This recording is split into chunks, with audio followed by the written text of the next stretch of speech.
Merci infiniment pour cette invitation. Merci, je me sens très, très honoré, doublement honoré, à la fois par l'invitation, ma présence ici ce soir, en fin d'une longue journée, et puis aussi pour les mots que Taïva a dit sur un autre travail qui était très, très juste. Je fais une toute petite introduction et après je vais faire une forme de lecture, projection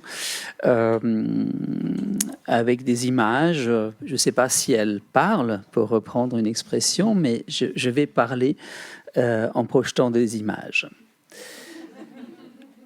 Mon tout premier projet photographique portait sur l'un des lieux de mémoire les plus connus en France, le soi-disant village martyr d'Oradour-sur-Glane. Un village conservé en ruine après sa destruction, commémorant le massacre de 443 civils commis par des troupes de Waffen-SS des Reich le 10 juin 1944. Un lien très direct avec les événements à Tulle parce qu'il s'agissait des mêmes troupes. Plus récemment, entre 2020 et 2023, un nouveau projet, collectif cette fois-ci, m'a amené à réactiver et prolonger ce travail fondateur de mon parcours d'artiste. La manifestation qu'on a appelée Memories of Memories a mobilisé la coopération de plusieurs institutions au Tyrol, en Autriche, proposant des croisements pluridisciplinaires entre pratiques artistiques, recherche historique et politique mémorielle. Et un livre dont vous voyez ici la couverture et d'où le titre, effectivement, de cette intervention. Je reviens à mes textes ici et j'essaye d'avancer les images. Donc un nouveau travail photographique intitulé « Traveling », installé à l'automne 2023 devant le Landesmuseum Ferdinandeum à Innsbruck, c'est le musée principal d'art et d'histoire et d'art contemporain du Tyrol, dans une structure métallique temporaire, interroge la disparition d'un camp d'internement de la Seconde Guerre mondiale dans le Tyrol, lié de façon très surprenante à l'histoire d'Oradour en France. Vous voyez ici une simulation 3D de cette installation du travail. Je vais y revenir à la fin. Aujourd'hui, à l'occasion de notre colloque, je souhaite vous proposer un récit et un remontage d'images sous forme d'une lecture-projection qui revient sur mon intérêt artistique pour ce complexe Oradour. Une telle archéologie photographique face au savoir historique et aux stratégies mémorielles soulève bien évidemment de multiples questions esthétiques, éthiques et politiques. Les images projetées ne sont ni légendées ni datées, mais nous pourrions y revenir bien sûr après mon intervention. Mais commençons au début de cette histoire qui représente pour moi à la fois une archéologie des lieux, mais aussi une réactivation d'archives photographiques. Été 1945, lorsque les troupes françaises victorieuses transforment l'ancien camp de travail d'une usine d'armement souterraine de Schwaz en un camp de détention d'anciens nazis, elles le nomment Camp Oradour, en mémoire du massacre du 10 juin 1944. Elle souhaite ainsi associer ce nom à un lieu qui, plus que tout autre en France à cette époque, symbolise la barbarie de la politique nationale socialiste et les crimes de guerre commis par la Wehrmacht et les Waffen-SS. Ce rapprochement indiciel et topologique de deux lieux situés à 1500 km l'un de l'autre, dans des pays différents, résulte d'une simultanéité d'événements historiques en 1944. Alors que les troupes allemandes pratiquent également sur le front de l'Ouest la politique de la terre brûlée, en assassinant les civils à Oradour-sur-Glane avant d'incendier la ville, plusieurs centaines de travailleurs forcés et prisonniers de guerre doivent travailler dans les usines Messerschmitt à Schwaz. Crimes de guerre sur les fronts militaires et exploitation d'une main-d'œuvre des pays occupés dans les usines d'armement sur le front intérieur. Finalement, ces deux actes de déshumanisation sont la suite logique de la guerre totale, déclenchée par un régime totalitaire et poursuivie contre toute raison jusqu'à son effondrement. 80 ans après la fin de la Seconde Guerre mondiale, les mémoires d'Oradour, en France et au Tyrol, ont évolué. Contrairement au camp de Schwaz, qui n'existe plus, les ruines d'Oradour, à proximité de la nouvelle ville, sont toujours conservées et soigneusement entretenues comme monuments historiques. Depuis 1999, la visite des ruines est encadrée et contextualisée par le Centre de la mémoire d'Oradour-sur-Glane, actuellement en rénovation et en refonte muséologique. En Autriche, seul l'ancien atelier de production Messerschmitt, qui se trouve dans un tunnel des anciennes mines d'argent de Schwaz, a subsisté comme dernier lieu de mémoire, mais bien caché. Rien à première vue n'est plus opposé que ces deux lieux que l'on pourrait interpréter comme deux métaphores visuelles, peut-être des allégories, d'un passé décomposé. Ici, un système de cavernes en plein cœur de la montagne, à 2 kilomètres du monde extérieur, et auquel le public n'a pas accès. Là, un lieu de mémoire ouvert que des milliers de personnes visitent chaque année. Ici, les vestiges d'un lieu de production industrielle inachevé et partiellement détruit. Là, l'infrastructure encore visible d'une petite ville de campagne. Ici, caveau humide où règne le silence et les ténèbres absolues. Là, ville fantôme devenue musée. Ici, mémoire totalement laissée dans l'ombre. Là, deuil explicite sur le lieu même du crime. Malgré ce qui les oppose, et au-delà de la dénomination, ces deux lieux de mémoire ont un lien très fort. Dans les deux cas, il s'agit de paysages de ruines. Ici et là, on trouve des décombres entassés, des morceaux de murs délabrés, des pièces de métal rouillées et divers objets, c'est-à-dire des traces d'une présence humaine. Ici et là, les visiteurs sont transportés dans une réalité passée, comme dans une machine à remonter le temps, et ici et là, la recherche dans les ruines des différents sédiments du passé nous mène tout naturellement à une archéologie de la mémoire. Dans la culture occidentale, la ruine est considérée comme un écran de projection et un espace mémoriel incarnant, plus que tout autre lieu, la simultanéité de concepts opposés. Grandeur et décadence, éternité et fugacité du temps. L'histoire de Simonide de Chéos, racontée par l'écrivain romain Cicéron dans De Oratore, est généralement considérée comme l'origine de l'ars memoriae, est en rapport étroit avec la forme de la ruine. Par un heureux hasard, Simonide a survécu à l'effondrement de la salle des fêtes où il venait de réciter un poème. Dans ce malheur, l'hôte et ses invités furent tués et ensevelis sous les décombres.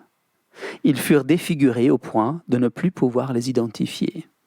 En récitant à nouveau son poème, Simonide se remémora l'emplacement de ses auditeurs, les reconnut et rendit ainsi possible leur enterrement.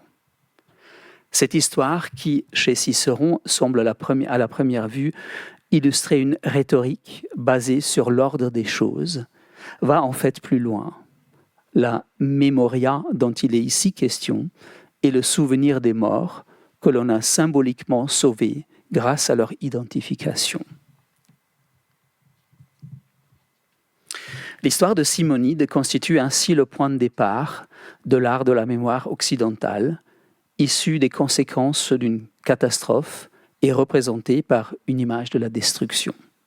Depuis la Renaissance, le motif de la ruine est considéré comme le moyen stylistique idéal pour représenter la notion abstraite d'absence. Au XVIIIe siècle, des artistes comme Giovanni Paolo Panini, Giovanni Nicola Savandoni ou Hubert Robert développent un genre nouveau à partir de leurs études iconographiques de la ville de Rome, le paysage de ruines. Puis, c'est le romantisme du XIXe siècle qui fait du paysage de ruines en tant que représentation d'une relation harmonieuse entre les forces antagonistes que sont la nature et la culture, le symbole de tout un état d'âme. Comme l'a formulé Jean Starobinski, je cite, « La mélancolie réside dans le fait qu'elle est devenue un monument de la signification perdue. Rêver dans les ruines, c'est sentir que notre existence cesse de nous appartenir et rejoint déjà l'immense oubli. » Fin de citation. Mais les ruines n'incarnent pas simplement la fugacité du temps, elles transmettent également un sentiment inquiétant qui naît de ce mélange de beauté et d'horreur que Edmund Burke a appelé le sublime.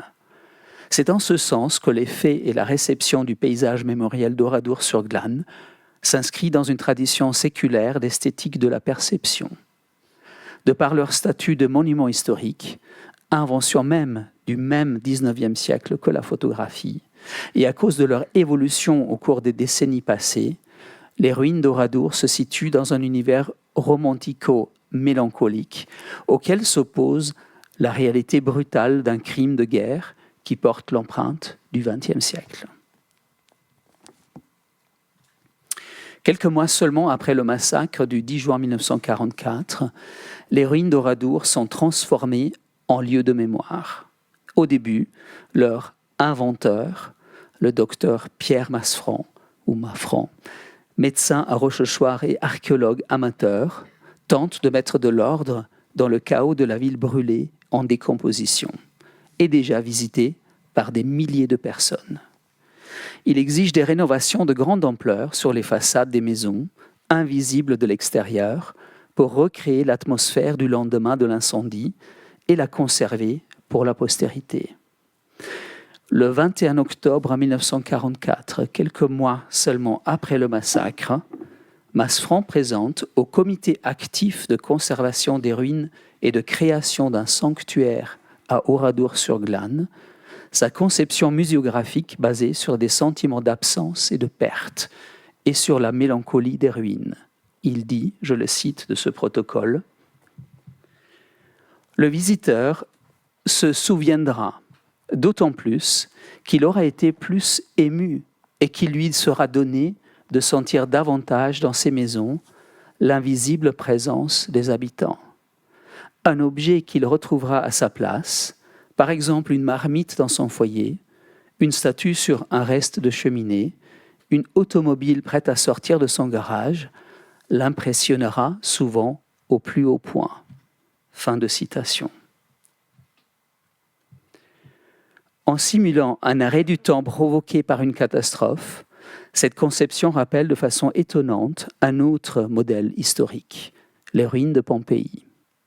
Même si la destruction d'Oradour est issue d'un acte de barbarie humaine, contrairement au cataclysme de Pompéi, on retrouve dans la conservation de l'événement un paradoxe similaire à celui de la ville italienne. Ce paradoxe préoccupe plus que jamais les responsables des ruines d'Oradour, au point de se transformer en une question essentielle d'éthique et d'esthétique. Comment conserver les ruines d'Oradour, pour reprendre les termes du ministre du Patrimoine national à l'époque, dans leur meilleur état de destruction? Comment conserver un lieu détruit, voire comment le rénover sans mettre en danger son authenticité et dans le même temps la vérité historique? C'est un autre type de mémoire qui concerne Oradour à Schwaz. De telles questions ne s'y posent pas. L'endroit où se trouvait le camp, qui entre juillet 1945 et octobre 1947 portait donc le nom camp Oradour, est depuis devenu un terrain vague. L'atelier de production Messerschmitt est resté une sorte de non-lieu de mémoire de la Seconde Guerre mondiale, auquel on ne portait pendant longtemps aucune attention. Les ruines à l'intérieur de la mine se distinguent clairement de celles d'Oradour. La création de cavernes, la construction d'immenses plateformes reposant sur des colonnes de béton, l'aménagement d'une infrastructure complète avec dortoirs, réfectoires et sanitaires, afin de garantir une autarcie totale à l'équipe, l'évacuation des parcs de machines par les militaires américains puis français, Et enfin, la destruction par explosion des colonnes qui a mené à l'effondrement partiel des étages. Tous ces travaux de construction et de destruction au cœur de la montagne ont créé un paysage de ruines hétérogène tel qu'un champ dévasté, un chantier désaffecté et un dépôt vide. L'extrême humidité a accéléré le processus de décomposition des morceaux de métal attaqués par la rouille. La juxtaposition d'une maçonnerie de briques et de béton armé, apparemment construite avec grand soin et précision, montre toute l'absurdité de cette entreprise. En tant que fervent défenseur de production militaire souterraine et ministre de l'armement et de la production de matériel de guerre, Albert Speer, l'architecte du Führer, décrit dans ses mémoires sa fameuse théorie de la valeur des ruines. Se référant à l'Antiquité impériale romaine et partant de l'idée de la grandeur d'un empire et jugé à ses monuments, Hitler et son architecte sont soucieux de construire des bâtiments représentatifs symboliques qui, dans 1000 ans, se seraient transformés en ruines grandioses. C'est pour cette raison qu'ils tentent de renoncer à l'utilisation du béton et du fer, susceptibles de rouiller, dans l'édification de tous les grands bâtiments. Speer va même plus loin et construit un modèle réduit du futur stade de Nuremberg, le Reichsparteitagsgelände, en imaginant en ruine, avant de se rendre compte que l'idée d'un éventuel déclin du Reich millénaire pouvait exprimer une attitude délétère. Sigmund Freud voit dans les deux grands modèles antiques de Rome et de Pompéi des métaphores complémentaires de la psyché et de la mémoire humaine. Pour lui, Rome ressemble à un immense palimpseste où se superposent de multiples couches historiques, visibles simultanément, alors que Pompéi, avec son principe d'ensevelissement et d'exhumation, représente visuellement la résurgence abrupte de ce qui est refoulé. Pompéi ne révèle qu'une image de son histoire, mais cette image unique est la coupe transversale, quasi intacte d'une époque. D'après Freud, le psychanalyste est un archéologue qui cherche, fouille et trouve des objets. Et quel instrument archéologique se prêterait mieux à cette démarche que la photographie ? Je cite Philippe Dubois dans un de ses textes de l'acte photographique de 1990, où il écrit « L'analyste archéologue, c'est celui qui fait le photographe, qui fait passer les images latentes à l'état d'image manifeste, celles-ci pouvant être des images ou des souvenirs, écrans, des images déplacées, transférées, condensées, manipulées par toutes les formes de travail de la dynamique psychique. » Fin de citation. L'histoire des deux oradours en ruine, en France et en Autriche, m'avait amené au milieu des années 1990 à réaliser un double travail photographique dans le cadre d'un festival de musique contemporaine qui souhaitait commémorer les 50 ans de la fin de la Seconde Guerre mondiale. Toutes les images montrées ici sont issues de ce projet qui a été présenté en 1995 dans 2 camions de transport d'œuvres d'art à l'entrée de l'ancien tunnel des usines Messerschmitt. À l'époque, l'Autriche avait été marquée par un temps fort de retour très violent, des événements historiques refoulés. La participation active entre 1938, le fameux Anschluss, et 1945 à la Shoah et aux crimes de guerre. Un aspect m'avait déjà frappé à l'époque, la survivance du camp Oradour à Schwarz. Car après la fermeture par l'administration française en 1947, les baraquements avaient été occupés par des personnes pauvres, défavorisées et souvent sans logement. Le Oradour de Schwarz était devenu un lieu infâme, en marge de la ville, un lieu d'exclusion. Le nom Oradour était resté présent dans certaines zones de la mémoire collective locale, mais le lien historique avec le crime de guerre en France avait quasiment disparu. Les dernières traces physiques de cette continuité troublante entre guerre et pauvreté avait disparu au début des années 1980, quand la ville de Schwaz avait décidé de raser la dernière baraque. Déjà en 1995, il n'y avait soi-disant plus rien à voir, apparemment. 2 découvertes improbables m'ont amené à réactiver ce vieux dossier d'Oradour. Il s'agit sans doute d'un cas classique de serendipity, si l'on croit comme moi à cette capacité d'une conscience préparée à un sujet, de pouvoir faire des découvertes inattendues qui s'avèrent ensuite fructueuses.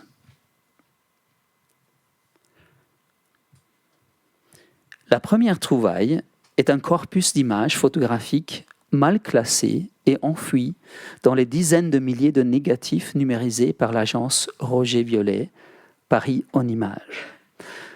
Dans le cadre d'une rétrospective consacrée au photographe de presse Gaston Paris, 1903-1964, au Centre Pompidou, les 2 commissaires d'exposition, Michel Friseau et Florian Ebner, avaient exhumé par hasard un ensemble d'une vingtaine de photographies du camp Oradour à Schwaz, prises entre 1945 et 1946. Il s'agit des seules photographies connues de l'intérieur du camp. Elles ont très probablement été commandées par les forces militaires françaises au Tyrol afin de montrer le bon fonctionnement et l'efficacité d'un camp de rééducation politique pour anciens nazis. La deuxième coïncidence était encore plus surprenante. Christine, une amie artiste autrichienne qui vit à Paris depuis très longtemps, avait révélé à Florian Ebner, à l'occasion de l'exposition Gaston Paris, une sorte de secret de famille. Son propre père, un nazi convaincu avec lequel elle avait rompu quand elle était jeune adulte, avait été interné au camp Oradour en 1945-46. Née en 1939, les premiers souvenirs d'enfance de Christine remontent en effet à une expérience traumatisante pour elle, enfant. Une visite hivernale à son père interné, accompagné de sa mère, séparés par les grillages métalliques du camp. Christine conserve encore aujourd'hui, dans ses archives familiales, les dessins et les cartes postales que son père avait envoyées à sa famille pendant son internement. En décembre 2021, nous avons décidé de faire un voyage ensemble, sur place, et de concevoir un projet d'exposition qui examine, sous une forme dialogique et dialectique, la survivance de ces images de guerre et d'après-guerre d'Oradour. Dans son installation vidéo Wire Mesh, Christine retrace des souvenirs d'enfance et les interroge en rapport à son travail d'artiste qu'elle est devenue après.